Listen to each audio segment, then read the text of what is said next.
Tehuti Ma'at. That means I'm offering you truth. I want to welcome you to the Tehuti Ma'at channel. If it's your first time here, my name is Aust NeferKa, aka Nef, and I am a sacred wisdom keeper of ancient Kemetic sacred science, which is ancient African knowledge and wisdom, and what many of us call spirituality.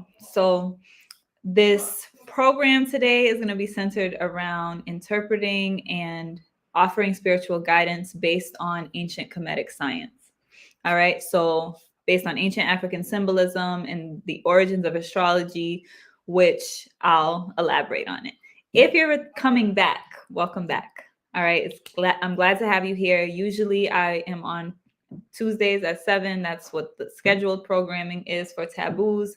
But again, I'm still in my adjustment phase. My grandmother passed, and I spoke in the previous video about her transition and just wanting to get back online and really feeling and trusting the alignments, because the last Tuesday I did a piece on just offering some spiritual guidance for the eclipse season that we're in right now. So I do recommend that you watch that if you haven't watched it, because I spoke a bit about the lunar eclipse that just passed in Ma'at, also known as Libra.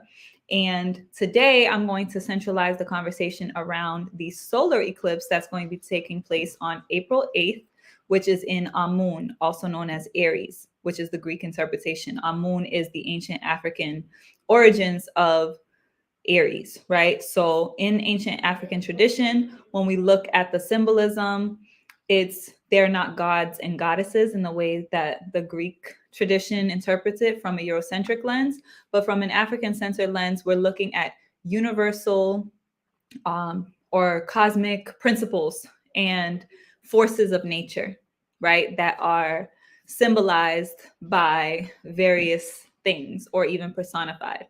So today that's what's on the agenda. That's what we're going to get into. I want to let those who are here know, who are not familiar with Tehuti Ma'at, that Tehuti Ma'at is a grassroots cooperative. We are a institution builder. So we focus on making sure that we're empowering people of African ascent to birth and complete and successfully live out revolution. And we define revolution as healing, liberation, restoration, elevation, and expansion. We function as a resource mechanism or a resource mechanism. And we have a virtual space. So I'm going to go ahead and put on the screen. If you do want to learn more about Tehuti Ma'at, I will be putting in the description all the links, and that'll be the best way. But if you're interested in supporting the work that we do, the community work, the Sankofa workshop, organic food for the people, the actual community service work, you can also join just off the strength of supporting the community service work that we do. But also, if you want to be a member and you want to actually be part of the ARC, or the African Rehabilitation Center, then that is why you would want to join, right? There are benefits of the different tiers of membership, and you can read all about that at tehutimaat.org/join. If you just want to learn about Tehuti Ma'at, you can go to tehutimaat.org. Okay, so just a little housekeeping for those who are here for the first time. The ARC is a virtual space. So by becoming a member, you get access to our member exclusive offers. So members of the Tehuti Ma'at Militia get access to all of the chat channels on the virtual private server, but you also get access based on your tier to archives, workshops, like I said, the exclusive gatherings. We have our Community Connect every month, our Intuit Healing Cipher every month, and we have our Warrior Workout. Okay, so if you want more information about that, then you can check that out there. Also, if you are interested in supporting our work and supporting the stream just off of love, then you can go ahead and cash app the $ Tehuti Ma'at World to support the channel. All right. And I want to shout everybody out who's here with us live. If you are here with us live, I do invite you to engage within the chat. So that's the best way to, guide the conversation and get the information that you desire. If you have any questions, if you want to comment, feel free to do so. I'll also drop the link in the description if you actually want to join the stream. I'm open to that also. So I put that in. I want to shout out Brother Rob. Welcome. Blessings, brother. I appreciate you being here. Glad to know you're in the house. And shout out to our brother Rob, who is also a member of the Tehuti Ma'at Militia. Brother Rob has been leading us in our winter sessions every month with African martial arts. So if you want more information, you can check out his YouTube channel and the work that he's doing with African martial arts. So definitely support our brother Rob there. Okay. So I'm going to go ahead and get started. I want to go ahead and take that off the screen. Also, let me go ahead and say this. Please like and subscribe to the channel. Hit that notification bell if you want to know. Sometimes things are very impromptu. Here, we're navigating eternity, which is about honoring time, but it's really about moving beyond time and moving in divine alignment. So sometimes things just come up and we might just go live. If you have the notification bell on, you'll get notified and you'll see that. It's the best way to stay informed about what's happening on the channel. If you're enjoying the content, then it makes sense to subscribe, right? And it doesn't cost you anything to drop a like, and hopefully it'll help other people who may be interested in the content find it. All right. So I'm going to go ahead and get started today by just doing a little bit of an overview of what I covered in the last live stream that was about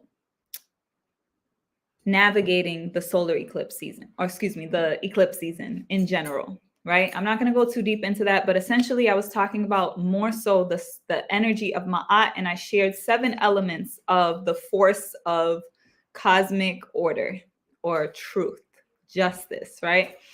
This energy signature is so important. Obviously, the instrument of Tehuti Ma'at is named Tehuti Ma'at because ultimately it's about universal law and cosmic order. It's about the embodiment of these principles through the mind and the heart, right? So all about balance, embodying, expressing the truth, all of that. So we covered that because that's essential for navigating the eclipse season, right? Because the shift and the transformation that's taking place, the healing that's taking place on the planet right now, it's essential that you center yourself within yourself, and that space within yourself that you want to center yourself within is your heart, because our heart is actually what connects us to the universe, right? The same energy and iron that was in the universe at the inception of the universe, what they call the Big Bang, is the same iron that is pulsating and stimulating this magical, powerful, beautiful muscle that we call our heart, right? So definitely watch that episode to learn more about Ma'at if you're not familiar with this principle. And today, we're going to focus more so our conversation on the energy of Amun. At the end of the last live stream, I did touch on a bit of information about the solar eclipse, and it was just generalized information. So thank you, Brother Rob. It's my pleasure. Okay. So again, if you're here with us live, please feel free to tune in. I'm going to begin, before getting into the sacred science, I want to talk a bit about, just on a practical level, like how to prepare for the solar eclipse. And I think there's so much misinformation. There's so much propaganda, and like it really feels very, very calculated and intentional. And unfortunately, because people love to just regurgitate information, especially in the age of TikTok and all the social media, people will see something and they're just reposting it. They're not researching it themselves. A lot of people don't even have discernment to even know how to RAsurrection information and confirm whether or not it's true. So you have to do your due diligence as far as that's concerned. Today, I'm only going to talk about 2 specific things that are what most people would consider in the realm of conspiracy theory, but it's really just factual information, just what's actually scheduled to transpire on April 8th, during the solar eclipse. Okay, so I will also put in the description the 2 links that I'm referencing in this part. In terms of preparing, like I said, the main thing is you want to understand the elements of Ma'at, and you want to follow the guidance that I provided in the previous episode that's called Navigating the Solar Eclipse. Again, I'll put that in the description also. Because it's all about making sure your heart is light. You want to be in integrity. That's the best way to prepare, because the eclipse season exists on an axis of energy. I spoke about this in the previous episode. It's not just one energy signature. It's always has a complementary balancing energy. Everything usually exists in couples when you're dealing with Kemetic science. That's the nature of the universe. In the most expansive way that you look at the universe, there's always a pull and a push energy. So that's the complementarity of the universal element that I guess is really fueling everything. And I want to say it's not necessarily even just universal, because it's beyond existence. In ancient tradition, when we use the word neter or right? Is the energy that most people think is the word God encapsulates, but the word God only encapsulates the masculine element. When you're talking about you're talking about the totality of everything that's in existence and everything that's not in existence. In English, when you use the word God, that doesn't include goddess, which is the feminine, and it's not whole and merged. It's one aspect, which is why in Christianity, where the vibration of God is used, it is a masculine expression of creation, right? It's a male Godhead, a male God figure. So when we're dealing with Kemetic science, we're dealing with the totality of existence and everything that's not in existence. So it's the vastness of all that beyond what we can perceive. So that being said, it's not even just about the universe, it's the multiverse. It's all possibilities that exist in potential, right? So that being said, there's always this complementary nature. So when you're dealing with the energy of Amun, on the opposite side, you're dealing with the energy of Ma'at. It's one axis of energy. So Amun is Aries, and across the zodiac wheel on the other side of Aries is Libra. So Amun and Ma'at. So this is really important to know, because it's all connected. We're looking at the eclipse is determined based on the lunar nodes, right? So these are astronomical points, right? So it's the astronomy and then the astrology or the cosmology that's coming into it. When we're looking at it from an ancient lens, everything was holistic. We didn't separate them into different disciplines. We saw all things as connected. So you need to know the mathematics. You need to know all of the science, the chemistry, in order to understand Kemetic science. Now, obviously, I'm not going to expand into all those layers now, but that's essentially what it is. These are scientific terms, and it's easier to process what it is from that context, because that's the alignment that we were in the ancient world. So if you try to use a modern lens based on a Eurocentric ideology, you're not going to be able to really comprehend what we meant using the symbolism. So that's the first thing that is important to unveil and peel back that layer, so that you can actually see what we're dealing with in its full context. So it's a holistic energy. You can't have one without the other. And it's the access that's being uplifted or challenged, because the energy of an eclipse is always going to surface things up from the subconscious in order to heal, right? So it's energy that needs to be processed and released. So it exposes itself. So right now, the things that you're going to be dealing with are going to be on that axis of Amun and Ma'at, which is the axis of identity and partnership, right? So I talked about that in the previous episode. I'm not going to go too deep into that dynamic right now, or just explaining the fundamentals of it. I want to just go ahead and look at a practical way of preparing. Like I said, use the previous episode for sure. In this episode, I want to talk about how the solar eclipse is going to complement the lunar eclipse that we just had. So because the lunar eclipse is a full moon and the solar eclipse is a new moon, they have different elements to them. A full moon is the moon cycle in its peak illumination, so things have to come up, and anything dealing with the moon is dealing with emotions.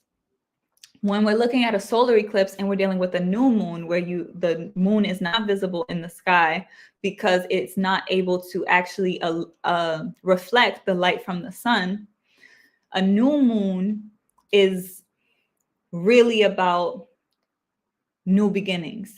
It's a fresh slate, right? So it's all, think about it as completely dark, like a bed of soil, and you're sowing your seeds into it. New moons are for sowing your seeds, setting your intentions, beginning a new cycle.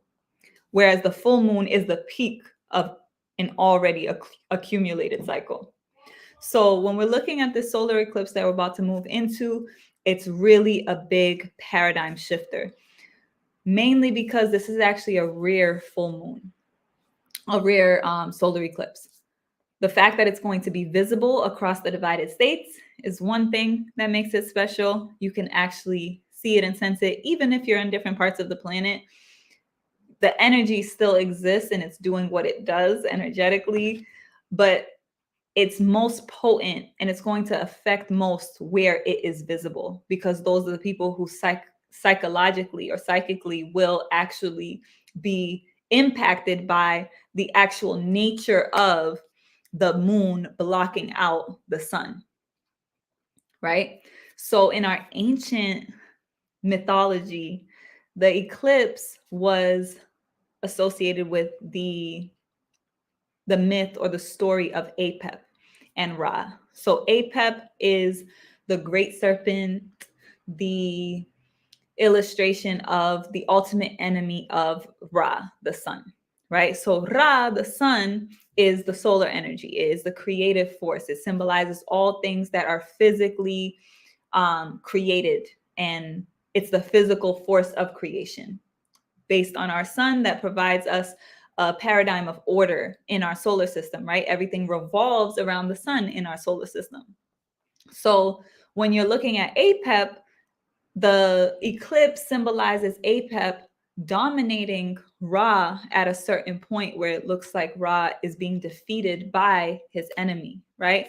But every time the Ra goes to rest in the west, right, or the sun sets in the west, the mythology shows that Ra, the sun, is traveling through the Duat, right, which I've talked about in previous episodes. Definitely check out the taboos episodes because I've talked about and introduced the Duat, or the underworld, and the 12 hours of the Duat, the 12 hours of the night, which is the basis of the symbolism. So when Ra, the sun, goes to rest in the west, it has to fight Apep every night before rising back on the eastern horizon every day. So when Ra has already done that, but then the eclipse comes and and the sun is eclipsed, right? Ra is eclipsed.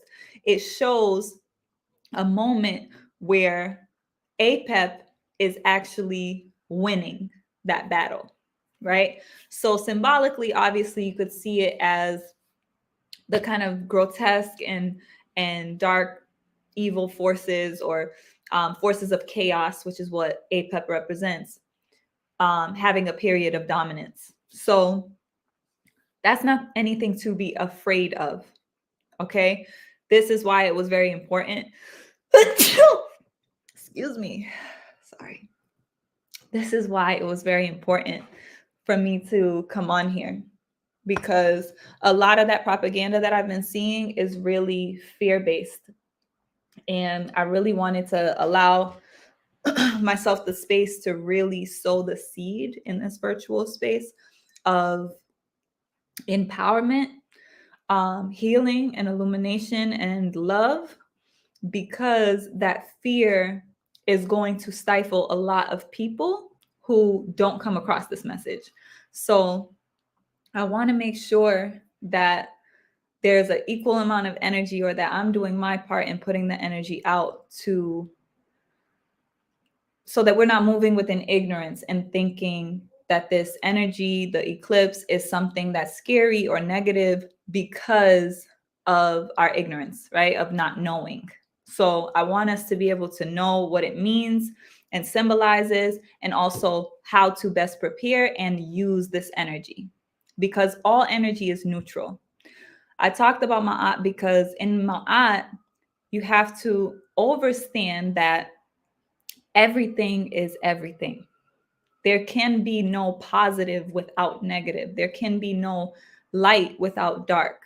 There can be no up without down, right? It's the essential, it's wholeness. So we have to recognize that beyond our judgments, no matter how evil anything is, it serves a purpose. And APEP filters our universe.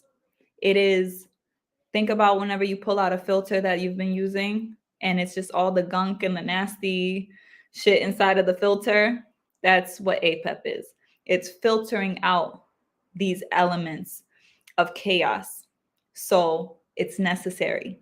So we have to allow APEP to also serve what APEP is here to serve, because it gives us the space to have the other experiences. And we're in a process of transformation. We've been moving through a degenerate cycle. It's always important for us to recognize where we are in the cycles of nature. Right now, we're at the bottom point, and we're coming into a new cycle. That's what this eclipse actually embodies and represents, is this new cycle that is shifting us out of the degenerate cycle of humanity and back into the uplifting and the healing phase for us to enter back into a golden age. But it's going to get a lot worse, a lot more chaotic before it gets better, because it becomes necessary, right? Chaos allows for order to have a purpose. So when full chaos ensues, people will really see why there's a need for order, right? So, excuse me a second. So the best thing that you can do in this energy is to stand in the power of truth, of Ma'at, of order, of love, of anything that's high frequency, of your true, authentic embodiment of the highest possible frequencies.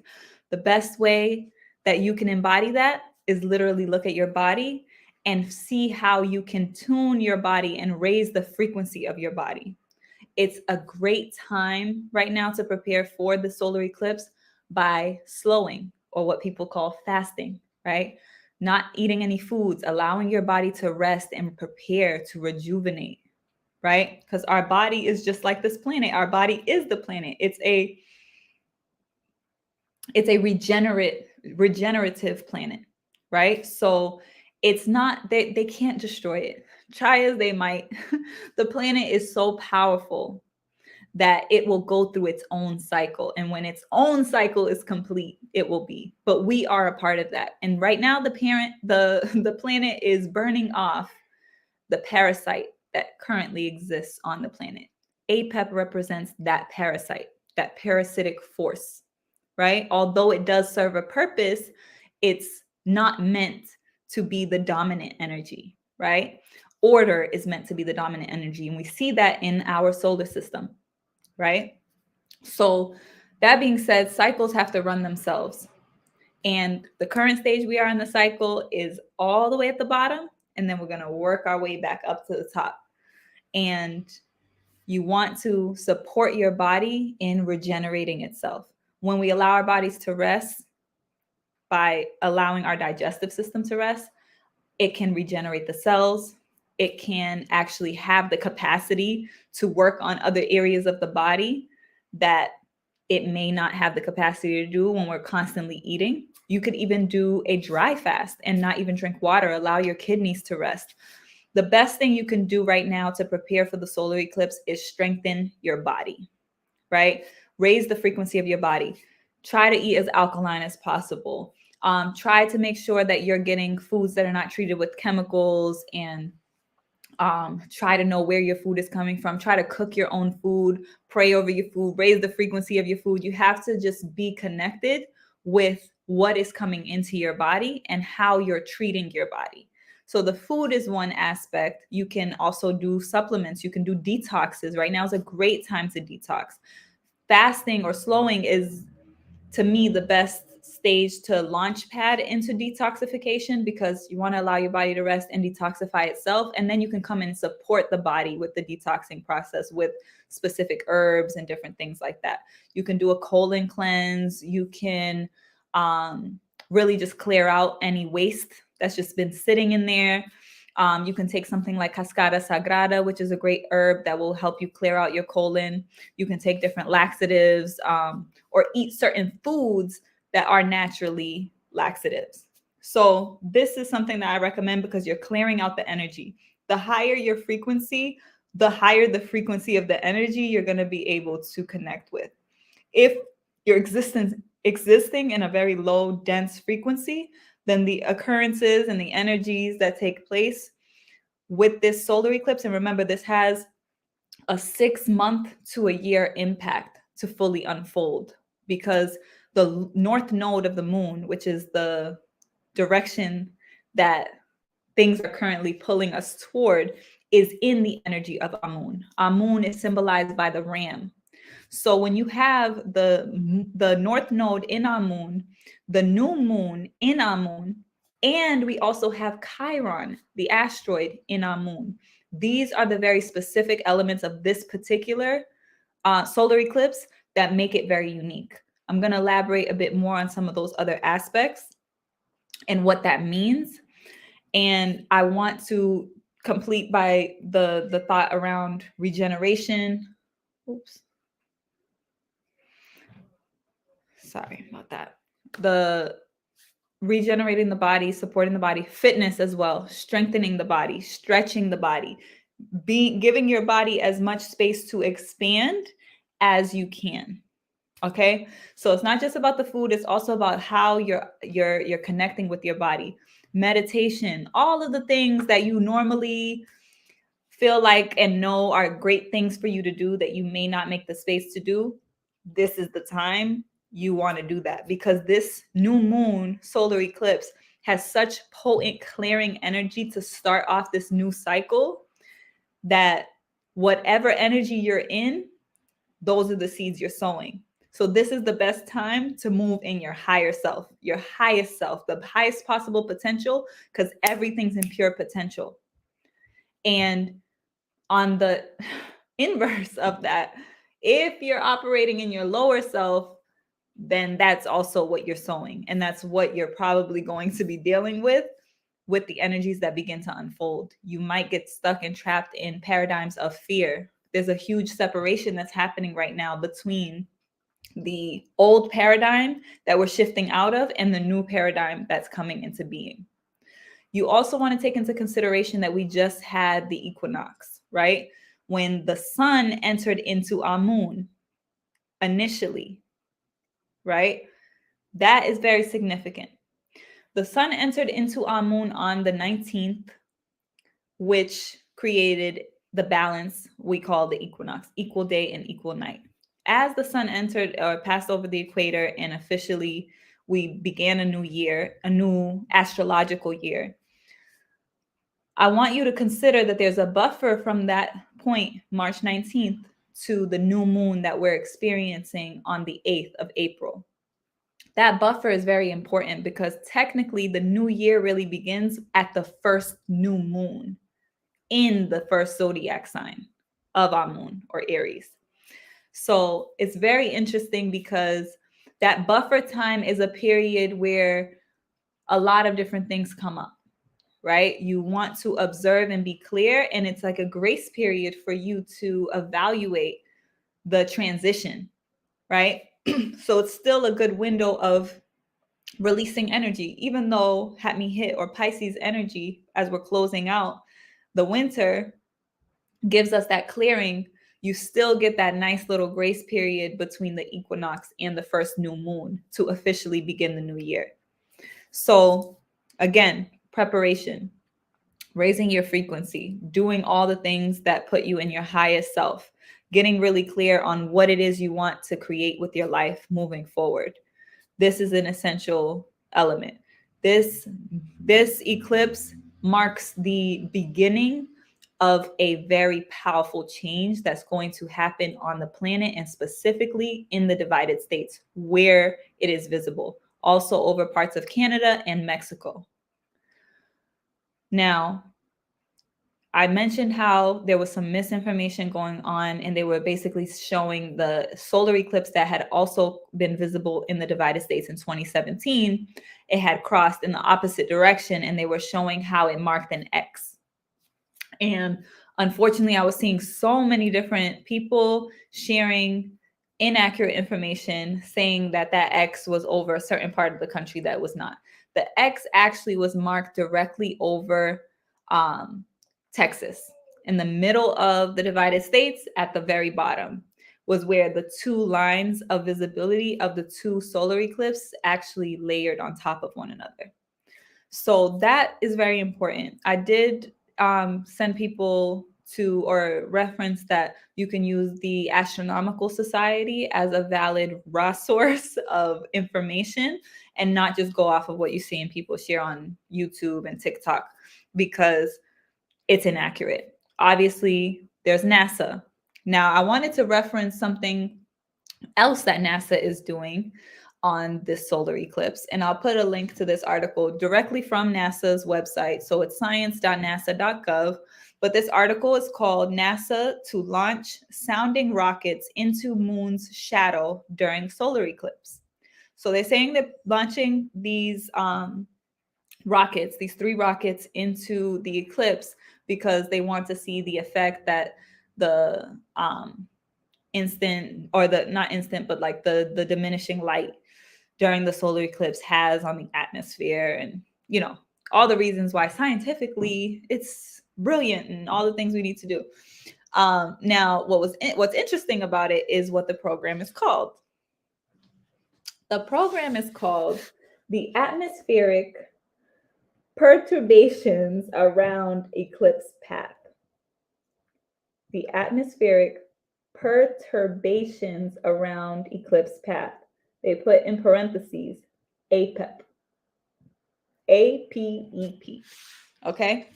So none of this is coincidence. Okay? They could have called that anything. They could have called it anything. Intentionally, this is what it's called, and the acronym is APEP. Now, of course, it could just be based on the mythology, right? Because the Greeks also operated, like I said, the origins of the Greek zodiac are in Kemet. So they're aware of this. The interesting thing about this being done during the lunar eclipse is to be determined, right? What does it really mean? What are they really doing? I mean, as far as I'm concerned, we're dealing with the government of the divided states, which is the seed of imperialism and injustice on the planet, and the parasitic culture that is depleting and exploiting and destroying the planet. So obviously, as far as I'm concerned, nothing that they're doing during the solar eclipse is going to be for the benefit, upliftment, healing, and unification of the planet. So the best thing that you can do is counteract that energy by being in your highest frequency, by channeling your energy in that moment or during that period toward anything healing, uplifting, empowering. Go sow a seed, start a garden, any of the millions of things that you can do to embody truth, justice, reciprocity, balance, harmony, and anything positive, really, or high frequency. So that's how we oppose the energy of whatever the intentions are with that work. The other thing that I'm going to link here is from CERN. So for those who don't know, and this is also on their directly on their website, I'm going to put the link on here. I'm going to put the link on here. But the European Council for Nuclear Research, also known as CERN, has an article on their website, which is home.cern, CERN. And pretty much in this article, it says accelerator report, protons or Easter eggs, question mark. Let's hope for both. So I recommend this article. It was published on March 28th because they are preparing to power up the particle accelerator on April 8th. So that's another significant thing. So yeah, collisions for physics are expected to take place on the 8th of April. Need I say why I don't think that the European Council for Nuclear Research has the best interests of the planet? Absolutely not. What I will say is you, on the other hand, have the power of your heart, your vessel, your body, your mind, your wisdom, your soul intelligence to oppose that energy, to bring forward the energy of healing, of light, of truth, of justice. That's the empowered state we must be in with this energy, not quivering in fear, perpetuating lies and conspiracy theories that don't empower us in any way. Focus within. That's how we prepare for the solar eclipse. And that's how to be aligned within the best energy of the solar eclipse. Now, I mentioned some of the other alignments that make this solar eclipse very unique. I do want to encourage you to, again, look into everything that I'm sharing more deeply, but most importantly, in nature and in yourself. Amun is symbolized by the ram. Study the ram. What does the ram's behavior symbolize? How can you use the ram energy to guide you in a way to align with this natural force that is being amplified during the solar eclipse? The ram has horns. It is about asserting your energy. It's asserting your will into the world. But sometimes this energy can also be very spontaneous, and it can even be reactionary. So it's interesting that during the solar eclipse, the energy of Mercury, or Tehuti in the ancient context, right? The energy that is governing all communications, all intellect, wisdom, communication, connections, right?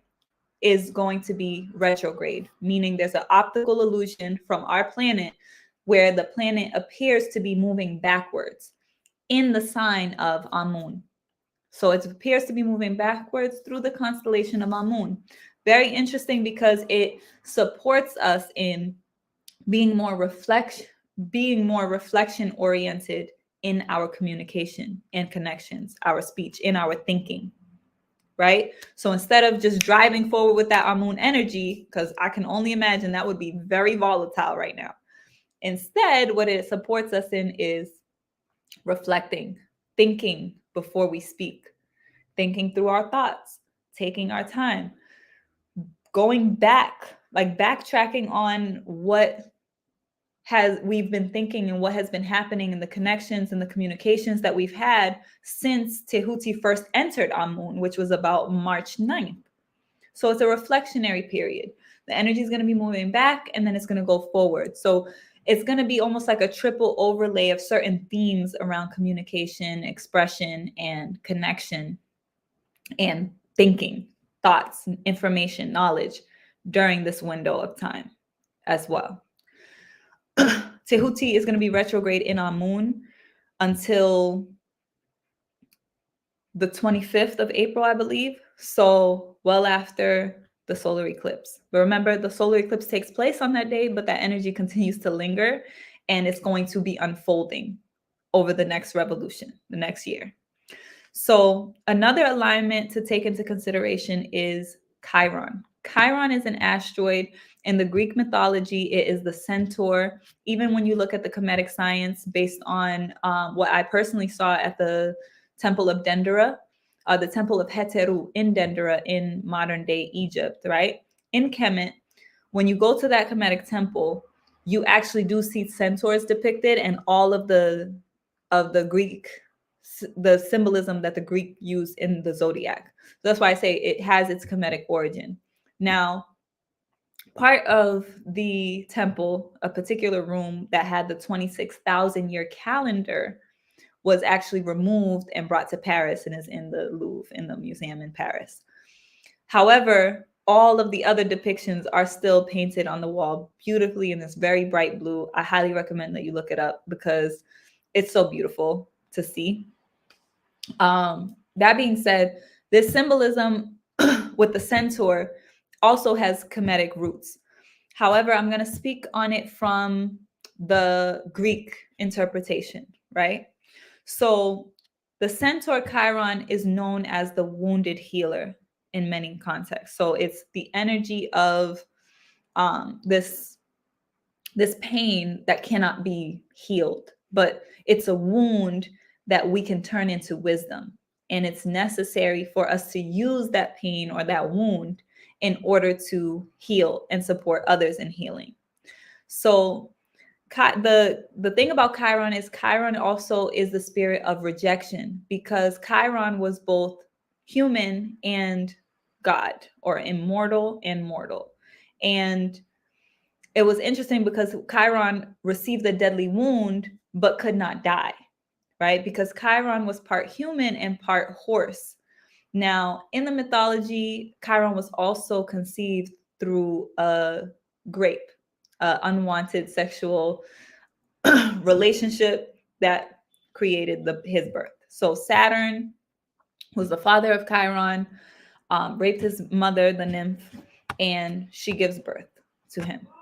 Now, Saturn was trying to, in the myth, Saturn was on the hunt for to kill all his children, right? He wanted to swallow all his children because there was a prophecy that predicted that Saturn would be overthrown by his child. Now, he never thought that the child that could overthrow him would be the bastard child that came from that experience. He never even checked for him, which is interesting. But again, Chiron is the product of rape. So in that case, it shows that there's a unique dynamic between Chiron and his mother. There's this abandonment wound or this rejection wound as well, because Chiron wasn't born like other centaurs, where other centaurs just have a human torso or top and up until the torso and then turns into a horse. Chiron in earlier depictions also had human legs, but had the hindquarters of a horse. So even amongst the centaurs, he was the oddball, right? So it's that part of us that just doesn't really fit in, doesn't feel welcome, is not really wanted, uncomfortable, hurt. It's all of that type of energy. And all of us have the asteroid Chiron position somewhere in our natal chart. When we were born, it was in a particular position. But when we look at the nature of Chiron in Amun or Aries, we're dealing with the energy of identity. And the way that we assert ourselves, or the way that we show up in the world, or the energy of war itself, right? Because we can look at this personally, but we can also look at it collectively, because this is quite literally the energy of war. And this is the energy that's going to be unfolding over the next, honestly, since the North Node went into Amun. So we still have about a year of revolution to move through this energy of war and the prominence of war.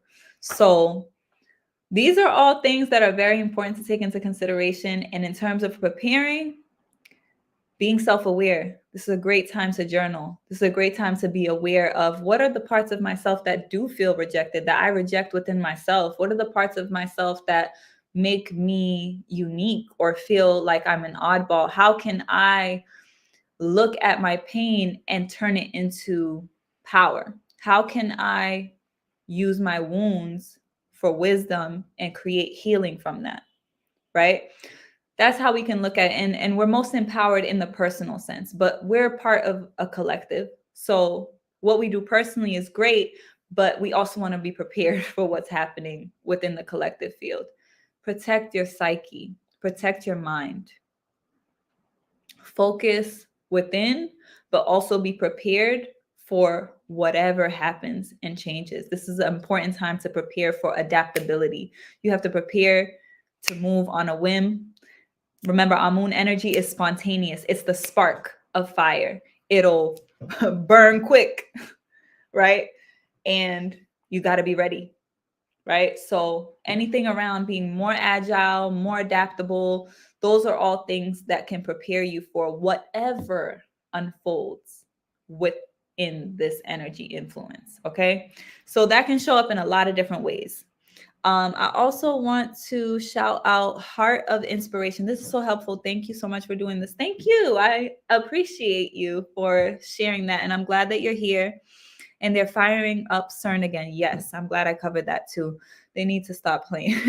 No, they're doing, remember that they're doing exactly what they're supposed to be doing. So make sure you're doing what you're supposed to be doing, right? That's the most important thing, because the transformation and the healing that's happening on the planet is inevitable. They're not going to go down without a fight.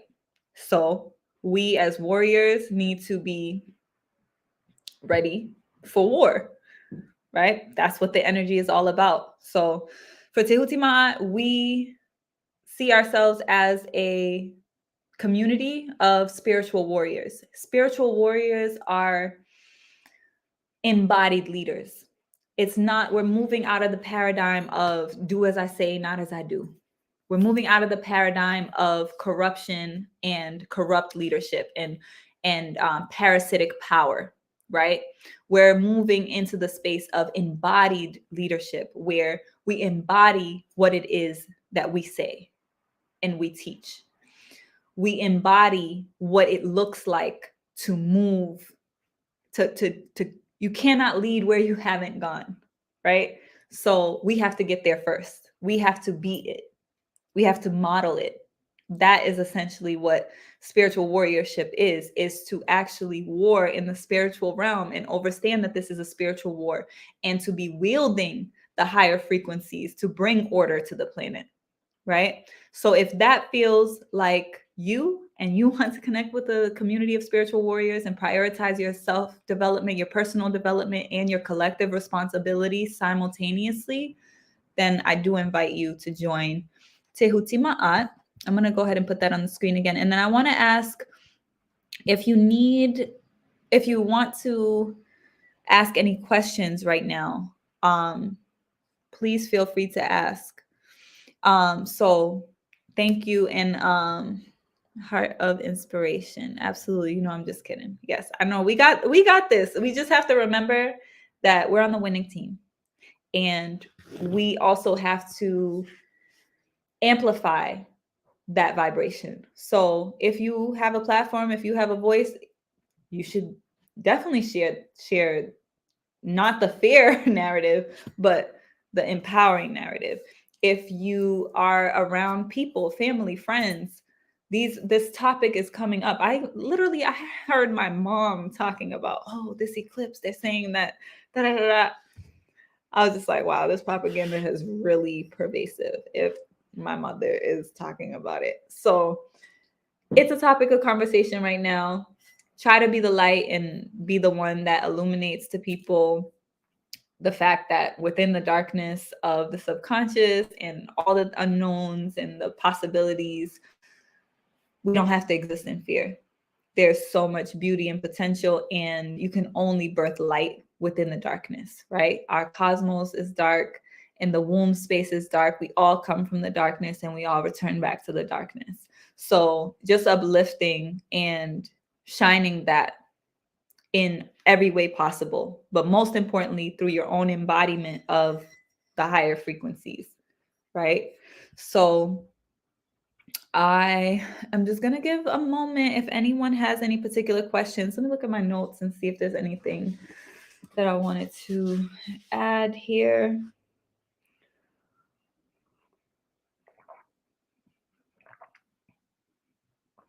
Okay, so this is an important time to do light work, right? Some people call it shadow work. I like to call it womb work. Go into the subconscious.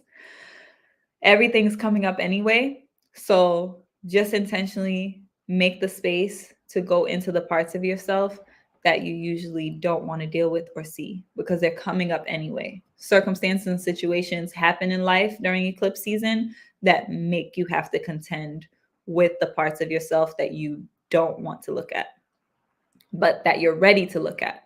So embrace the opportunity.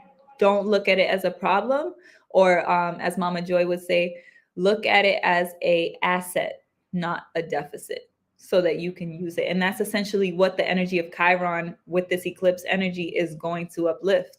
This is a energy of pure potential for a new way of being. This is important for us to gather together.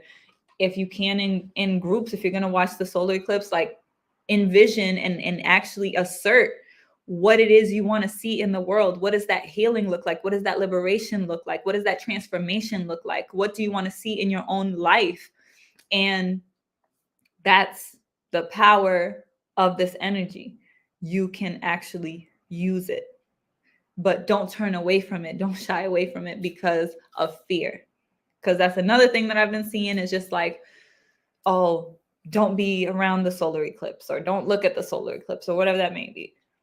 I looked at the last solar eclipse in 2017 in direct line where there was 100% visibility, and I'm fine. I wear glasses. So, I mean, I didn't have on the glasses during the eclipse, but my point is, I'm not saying I have perfect vision. It didn't destroy my vision. It didn't heal my vision either. But nonetheless, I'm not encouraging anyone to go out and look at it. But my point is, there's so much fear around it where, yeah, you might want to take that into consideration. Better safe than sorry. If you don't feel the threat of it, I didn't feel the threat of it, which is why I didn't do that. I'm only using that as an example to show how much fear there is around the eclipse. And yeah, I'm not telling anyone to go and stare at the eclipse. So y'all don't come and y'all don't come and blame me. But yes, give thanks. Oh, thank you. E-manifesto, or is it e-manifesto? Thank you. You're a nutter of beauty. I really appreciate you, and I strive to embody the energy of Heteru, which is magnetism and attraction and beauty. And I really appreciate your recognition. Okay. And know that I'm just a mirror of you. So give thanks. I will be in touch. I don't remember where I was led to you, but I'll be in touch. Okay, beloved, I would love to see you. In whatever way. You are welcome. And we are going to be having a couple of things coming up that I will share for people who are not members of the Tehuti Ma'at Militia, who want to know what we have going on and what you would have access to by becoming a member. I'll share that. And Brother Rob says, yes, thanks so much for this message. The focus on contracting, withdrawing to strengthen, and defending really resonates with where I am as well. Give thanks, brother. Yeah, I hope that you found the guidance supportive and uplifting with what you're navigating.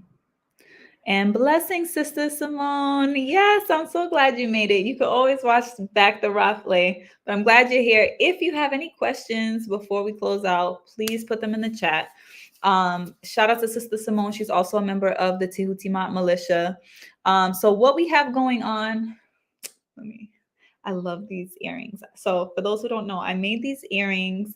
They are going to be available on the Coins and Karis website.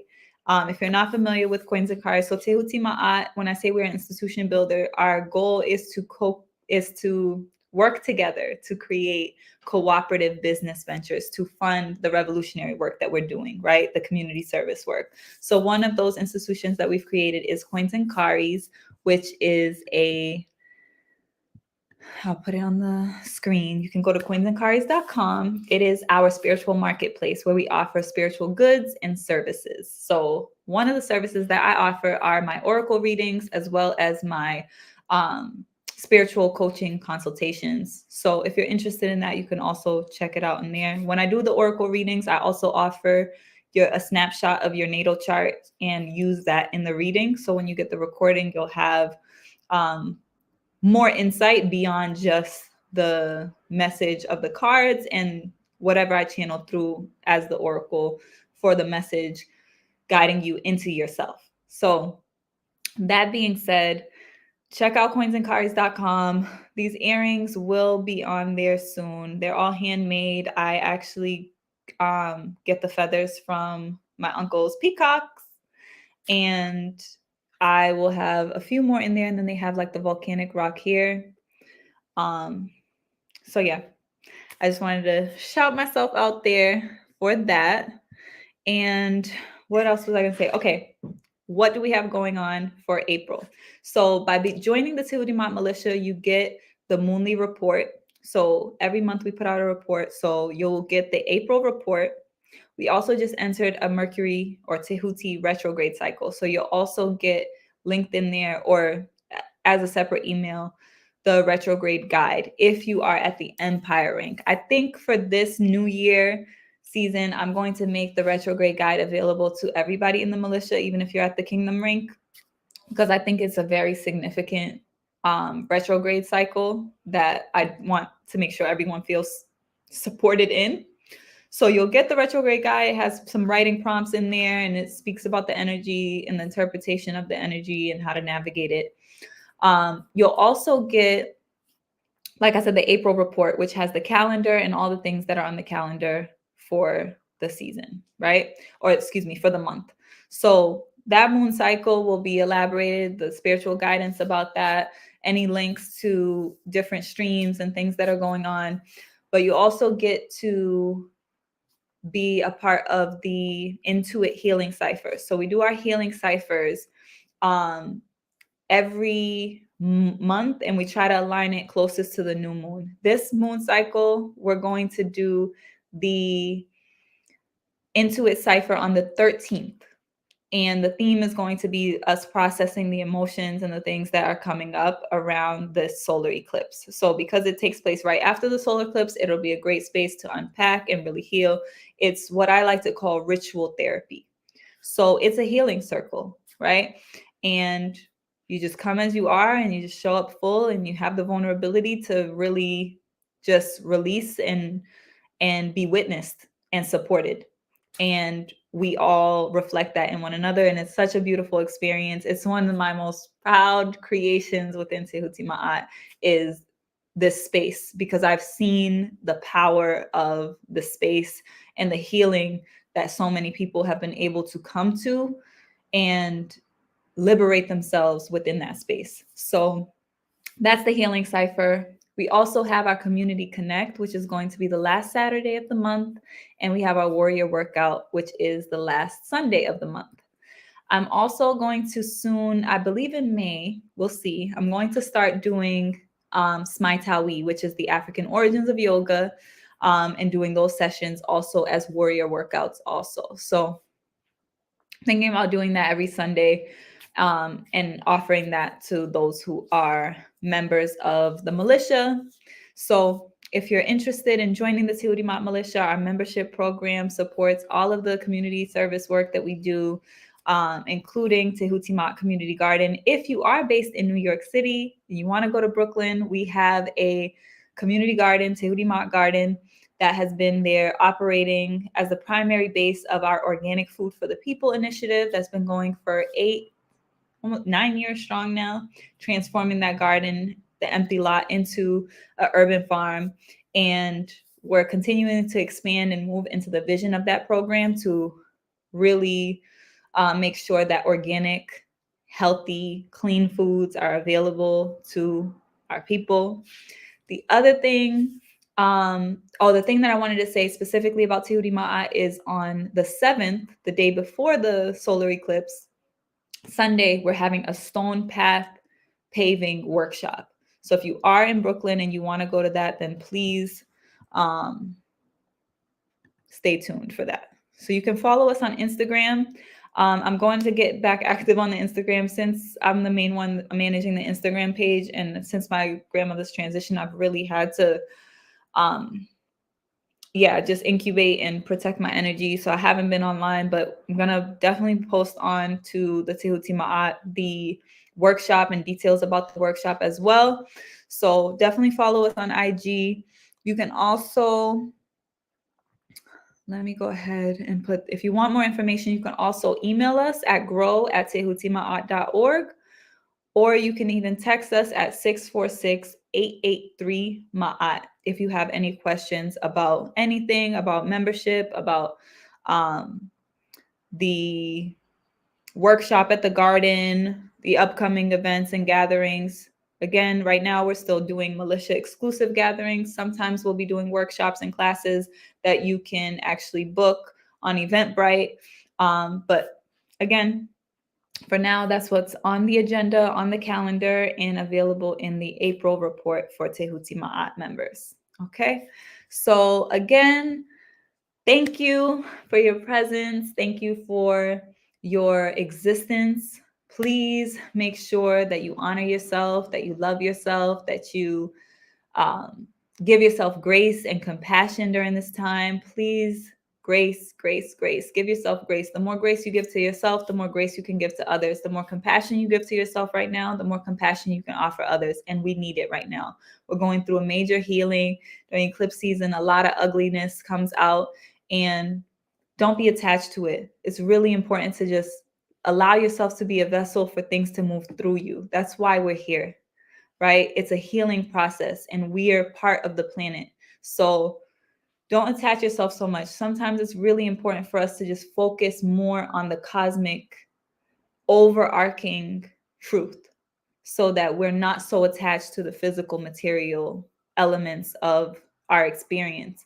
Because while they do serve a purpose, it's not everything, right? And it helps sometimes to decompress from that, to detach from that, not even detach from it, let me say distance ourselves a little bit, because we don't want to actually detach ourselves from our body. We're not trying to escape our physical reality, but just get that distance, get that bird's eye view, that Heru view, right? The falcon's perspective, and really allow yourself to see beyond the maze, right? Above the maze, and navigate from a place of empowerment.